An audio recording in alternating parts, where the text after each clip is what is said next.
कानाचे 3 part असतात. म्हणजे external year, middle year आणि इनर इयर.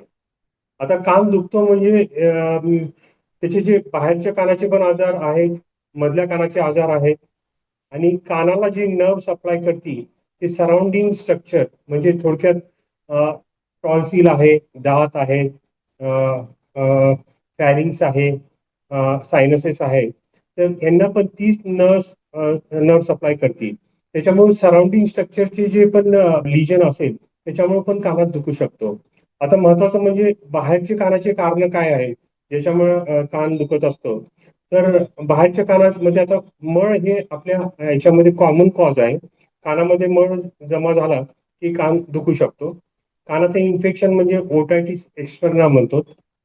आणि परत फुरंकल म्हणजे कानामध्ये फुरंकल जर झालं तरी सिव्हिअर पेन वगैरे होऊ शकतो. हे डायबिटीजच्या पेशंटमध्ये कॉमन असतं फुरंकल वगैरे. आणि कानामध्ये फॉरेन बॉडी जरी गेली, कानामध्ये लहान मुलं फॉरेन बॉडी टाकून येतात म्हणजे पेन्सिल किंवा वटाणा वगैरे शेंगदाणा किंवा इन्सेक्ट वगैरे असं गेल्यानंतर सुद्धा पेन होऊ शकतं. मधल्या कानाचे जे इन्फेक्शन असतात ते युजली 80 ते 90% टॉन्सिलच्या त्रासामुळं किंवा ज्यांना वारंवार सर्दी वगैरे होती तर ते आणि ॲडेनॉइडचं इन्फेक्शन हे सगळे स्टेचियन ट्यूब मधून मिडल इयर मध्ये जाऊ शकतात आणि त्याच्यामुळे कान दुखू शकतो. आणि न्यूरॉलजिक पण पेन असतात जे कॉमनली डायबिटीज किंवा लेप्रेसीमध्ये नर्व्स अफेक्ट होतात आणि त्याच्यामुळे पण कानात दुखू शकतो. डायग्नोसिस करण्यासाठी आहे ना, पेशंटचं कान एक मायक्रोस्कोपिक एक्झामिनेशन करावं लागेल. कानामध्ये मळ आहे का, बुरशी वगैरे आहे का, ट्युमर वगैरे आहे का, हे बघितल्यानंतर आपल्याला कळतं. आणि सर्दीमुळे वगैरे पण कान दुखू शकतं कान. तर त्याच्यामध्ये जो पडदा असतो कानाचा पडदा त्याला टिम्पॅनिक मेम्ब्रेन म्हणतो आपण. तर तो एकदम लाल वगैरे झालेला असतो. तो इडिमॅटस म्हणजे सूज आलेला असतो. कोन ऑफ लाईट म्हणून एक जे असतं ते अब्सेंट असतं त्याच्यामध्ये. तर त्याच्यामुळे आपण डायग्नोस करू शकतो की हे मधल्या कानाच्या इन्फेक्शनमुळं म्हणजे थोडक्यात सर्दीमुळे मधल्या कानाचं इन्फेक्शन झालंय आणि त्याच्यामुळे दुखतंय ते. तर हे डायग्नोसिस करण्यासाठी परत नाकाचं पण एक्झामिनेशन करावं लागतं. त्याला सर्दी वगैरे झाली का, आतमध्ये काही पॉलिप्स वगैरे आहेत का नाकामध्ये, ते पण बघावं लागतं. आणि तसंच तोंडामध्ये ओरल कॅव्हिटी पण एक्झामिनेशन करायला पाहिजे. ओरल कॅव्हिटीमध्ये डेंटल कॉज आहे का, म्हणजे डेंटल कॅव्हिटी वगैरे आहे का, दात खराब झालेला आहे का, डेंटल कॅरीज वगैरे आहेत का, दाताच्या बाजूला कुठं अपसिस वगैरे झालंय का. टॉन्सिल सुद्धा बघितल्यानंतर आपल्याला लक्षात येतं की टॉन्सिल सूज आहे का, टॉन्सिल मध्ये पू झालाय का, पॅरिंजायटिस वगैरे आहे का. हे सगळं म्हणजे nasal examination, oral cavity examination आणि नेझल एक्झामिनेशन मुळे आपल्याला डायग्नोसिस करू शकतो. असं रेफर्ड पेन जे असतात म्हणजे कॉज दुसरीकडे असतो आणि कान दुखतं त्याला रेफर्ड पेन म्हणतो. ऍक्च्युली कान नॉर्मल असतं पण लिजन हा दुसरीकडे राहू शकतो. मी ते रेफर्ड जे कारण आहेत टॉन्सिल, दात, फ्लोर ऑफ माउथ, सायनसेस, नाकाचे इन्फेक्शन, फॅरिंजायटिस, हे सगळे हे लिजनमुळं कानामध्ये पेन होऊ शकतं. त्याला रेफर्ड पेन म्हणतात आपल्या. ऍक्च्युली कानामध्ये काही पॅथॉलॉजी नसते, कानामध्ये काही आजार नसतो. पण दुसऱ्या ठिकाणी आजार असतो पण तो पेन रेफर्ड होतो कानाला. असं आहे. त्याच्यामुळं दुसरी पण पॅथॉलॉजी आहे का नाही रूल आउट करायला पाहिजे. इव्हन आता गळ्यामध्ये ट्युमर वगैरे आहे किंवा अल्सर वगैरे आहे तर ते पण कानामध्ये रेफर करू शकतो. म्हणजे थोडक्यात टंगचा कॅन्सर आहे, सायनसेसचा कॅन्सर आहे, हे सगळे पेन रेफर करू शकतात कानामध्ये सुद्धा. ट्रीटमेंट जे आहे ना ते अकॉर्डिंग टू कॉज असतं.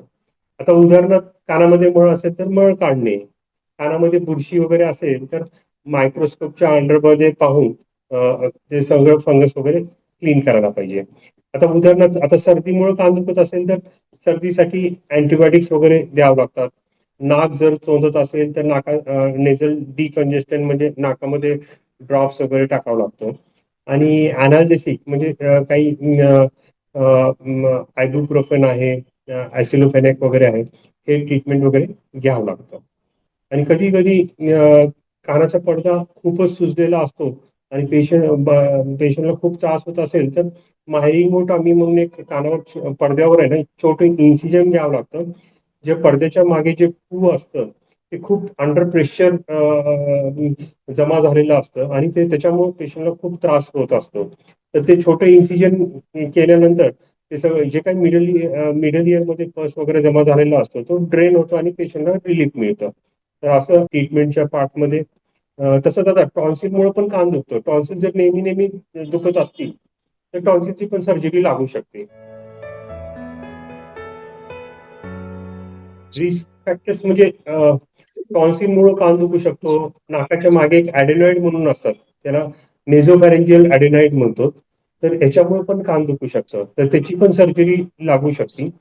आणि कानाचा जे भाग असतो म्हणजे एक्सटर्नल इयर त्याच्यामध्ये जो काही मळ असतो तो आपोआप बाहेर पडत असतो.